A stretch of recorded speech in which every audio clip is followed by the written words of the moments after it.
Okay.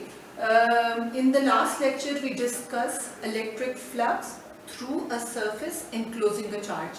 और इसका conclusion क्या निकला था? Phi is equal to Q divided by epsilon.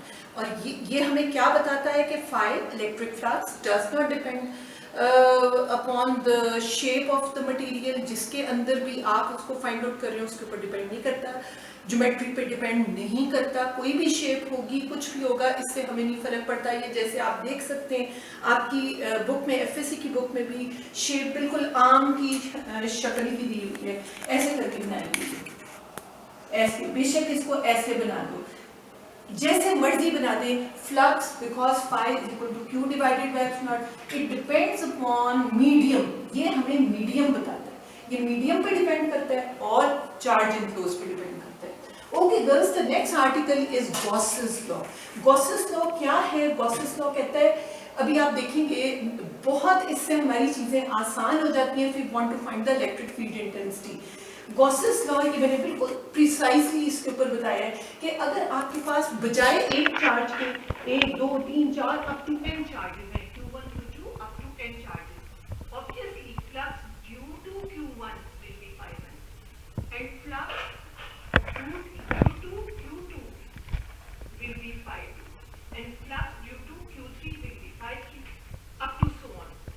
सब कुछ टोटल फ्लक्स का होगा, सब कुछ जमा कर दो, तो रिजल्ट क्या आ जाएगा हमारा, और eps naught because this is common whole into Q1 plus Q2 so on which is equal to total charge enclose. ये गॉसेस लॉ ने कहा था। अब आप सोच सकते हैं कि इसमें क्या चीज नहीं है, पहले जो हमने किया था charge enclose by a close surface, उसमें भी तो क्यू ही आ रहा था, लेकिन गर्ल्स उसमें सिंगल चार्ज था, उसको हमने इसमें अप्लाई किया, गॉसेस ने इसके ऊपर अप्लाई किया और उसने कहा कि जितना टोटल चार्ज वो इनक्लोज कर रहा होगा डिवाइडेड बाय एप्सिलॉन, ये हमें टोटल फ्लक्स दे देगा। अच्छा, अब अगला question arises, what is Gauss's law, जैसे कि ये मैंने अभी आपको बता दिया है, then what it is used for, इसकी जरूरत क्यों पड़ती है, इसका यूज क्या है? It is used to calculate electric field intensity. ये फाइंड आउट करने के लिए होता है, ड्यू टू क्या फर्क है इसमें, डिफरेंट चार्ज डिस्ट्रीब्यूशन किसी तरह की भी हो सकती है, राइट? तो इसको पहली बात होगी गॉसेस लॉ हमने देख लिया, उसके बाद what it is used for, it is used to calculate electric field intensity due to different charge distributions.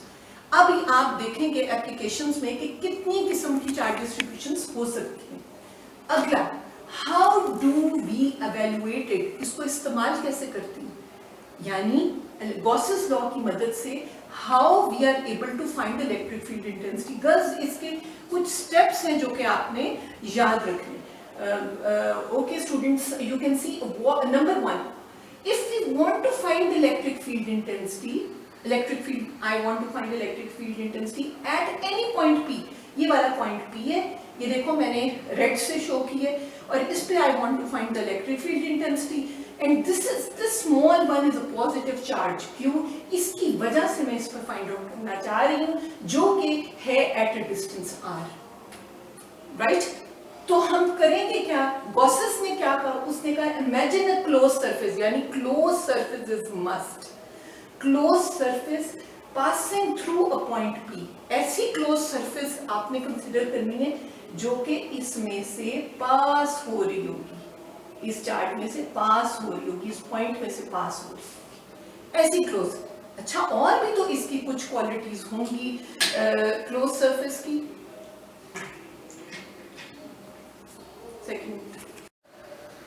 Okay, we were discussing Gauss's law, Gauss's law के बारे में डिस्कस किया, गॉसियन सरफेस जो कि उसने कहा क्लोज होनी चाहिए।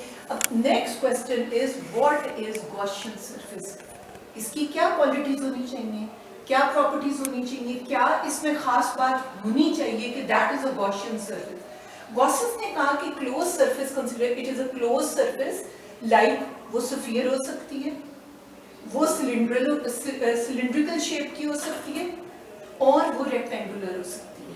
ये तीन शेप्स क्योंकि आपकी एप्लीकेशंस में यूज हो रही है, इसी वजह से ये मैंने तीन शेप इधर दिखाई है। यही क्यों, कोई और शेप क्यों नहीं, आगे इसकी रीजन बताई हुई है।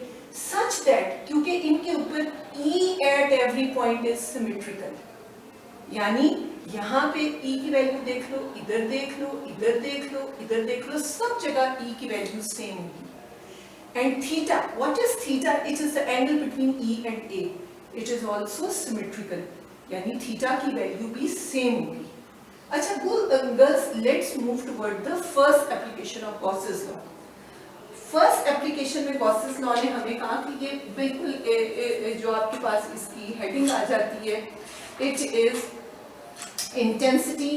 फर्स्ट एप्लीकेशन है intensity of field inside a hollow charge sphere. Intensity of field inside a hollow charge. ये देखिए आप इसको देख सकते हैं, इट इज हॉलो, ठीक है. और अगर आप इसको देखें तो गर्ल्स इसके अंदर तो कोई चार्ज नहीं है बिकॉज इट इज हॉलो. ये आपकी बुक में नहीं लिखा, लेकिन ये I am just telling you for your information कि होता क्या है कि charges basically repel each other, जो अंदर मौजूद है, धक्का देते हैं एक दूसरे को, इधर इधर इधर ऐसे धक्का देते हैं, रिपल्शन होती है, जिसकी वजह से सारे का सारा जो चार्ज है वो इसकी सरफेस के ऊपर आ जाता है और अंदर कुछ भी नहीं रहता. Right, so this is good demonstration of your first application के ये है कि सारा चार्ज ऊपर मौजूद है, अंदर कोई नहीं. अब अगर कॉमन सेंस से देखा जाए कि हमें पता है कि what is flux, what is electric field. अगर मैं फ्लक्स को ही खाली देख लूं तो flux is Q divided by epsilon. अगर चार्ज ही अंदर मौजूद नहीं है तो flux should be zero. Right, आगे आ जाता है इलेक्ट्रिक फील्ड इंटेंसिटी कैसे फाइंड आउट करनी है. अब हम इस टॉपिक की तरफ चलते हैं. मैंने क्या कहा है कि कंसीडर है hollow sphere of radius r. ये है, इसका रेडियस r है जब मैंने शुरू में कंसीडर किया. अब इसके अंदर अगर मैं कोई छोटा सा सर्कल, अभी ये जो इसको कंसिडर करने के लिए, चले खैर हम इसको बाद में, आप इसके अंदर एक छोटा सा इमेजिनरी सर्कल कंसिडर करोगे, that will be a Gaussian surface. अगली बात, क्या उसकी सारी क्वालिटीज पूरी है? जाहिर बात है, अगर वो स्फीयर है, अगर वो सर्कुलर है, तो क्या होगा, value of E will be same. और उसकी क्या क्वालिटी थी कि theta should be same, theta should be symmetrical, इधर थीटा भी सिमेट्रिकल होगा. तो इसका मतलब है sphere is a good choice जो अंदर हम कंसिडर करेंगे. यही मैंने इधर लिखा है. Step number 1, consider a Gaussian surface of radius r prime inside r such that r prime is less than r. Step number 2, Gaussian surface is symmetrical, that is E is symmetrical, theta is symmetrical, same value. So best Gaussian surface here in this case is a sphere. Okay, what is the step number 3? हम पहली application की बात कर रहे थे. Step number 3 is find the value of charge Q inside cavity. आपको पता है, मैंने शुरू में भी डिमॉन्स्ट्रेट करते हुए बताया था, there is no charge inside cavity, whole of the charge is distributed over the surface. So as there is no charge inside the cavity, so Q is equal to 0. Step number 4, apply Gauss's law. phi is equal to Q divided by epsilon, equation number 1. Also we know phi is equal to E dot A.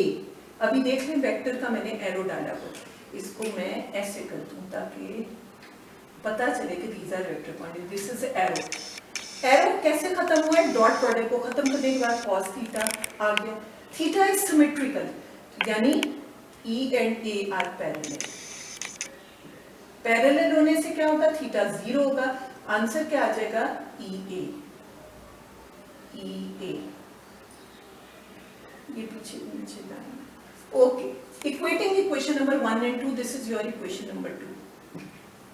EA is equal to Q divided by epsilon. ये क्या आ जाएगा, equal to 0. लेकिन girls आप मुझे बताएं, EA is equal to 0, maths आपने पढ़ी हुई है, जाहिर बात है एरिया तो कभी भी 0 नहीं हो सकता. ये आप देख सकते हैं, इसको मैं कुछ भी कर लूँ, it is not equal to 0. तो ऑप्शन कौन सी रह गई, E is equal to 0. तो रिजल्ट हमारा क्या निकला कि electric field inside a hollow sphere is always 0 because whole of the charge is distributed on the surface of the sphere and there is no charge residing or sitting inside the sphere. क्योंकि अंदर कुछ है ही नहीं तो is equal. This is very important application. तो ये आपका एक शॉर्ट क्वेश्चन भी बनता है और एप्लीकेशन भी है, अगर हम देखें तो ओके।